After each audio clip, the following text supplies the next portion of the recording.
रिक्षा बना बाइक भाई साहब की बाइक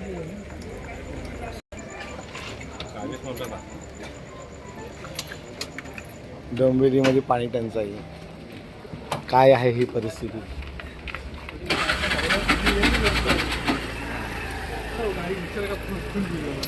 हाँ वही कर रहा मैं रिक्षा वाला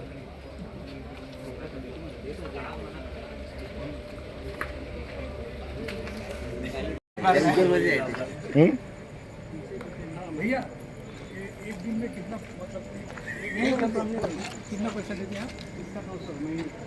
कौन बेचता है? नाम वगैरह कुछ नहीं दुकान नहीं, उनका नाम नहीं पता है हमको। उधर अपना गाँव वाले हैं उनका। डोंबिवली तो बात नहीं है हो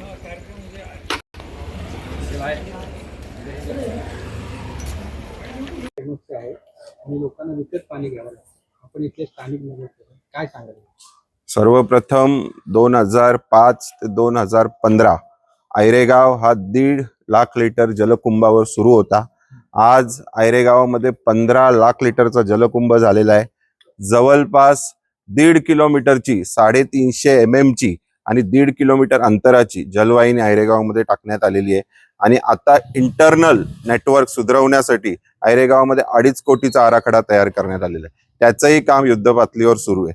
खरं तर 2005 ते 15 ज्यांनी आयरेगाव 25 वर्ष मागे नेलं त्याला पुढे आणण्याचं काम आमचे माननीय नेते रवींद्रजी चव्हाण साहेब यांच्या नेतृत्वात आम्ही केलेलं आहे. आणि जवळपास 90-95% आयरेगावाची पाणी समस्या आम्ही मार्गी लावलेली आहे. आता काही एंड भाग आहे म्हणजे जो भोपरला लागू नये, इकडे नांदिवलीला लागू नये, तो आयरेगावाशी कनेक्टेड आहे. तर तिथे अजूनही कनेक्शन्स लोकांचे झालेले नाही आहेत. त्यामुळे लोकांना थोडं ट्रॅव्हल करायला लागतो.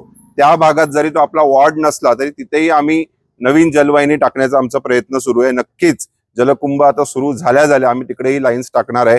त्या भागाला देखील आम्ही पाणी पुरवठा करणार आहे. एकंदरीत पाहायला गेलं तर महानगरपालिकेनं पाणी पुरवठा देत होते, मात्र काही भागामध्ये अनधिकृत चाळी झाल्यात. त्यामुळे सोसायटी असेल किंवा इतर परिसरातला पाणी पुरवठा कमी होतो आणि त्या ठिकाणी पाण्याची लाईन मिळत नाही.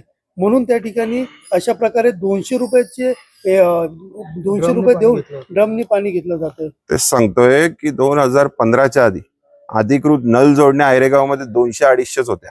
आज जवळपास 1650 कनेक्शन अधिकृत आहेत. त्यामुळे त्या कनेक्शनला पाणी पुरवठा सुरू आहे. परंतु काही लोकांचे टॅक्सेस लागलेले नाहीयेत.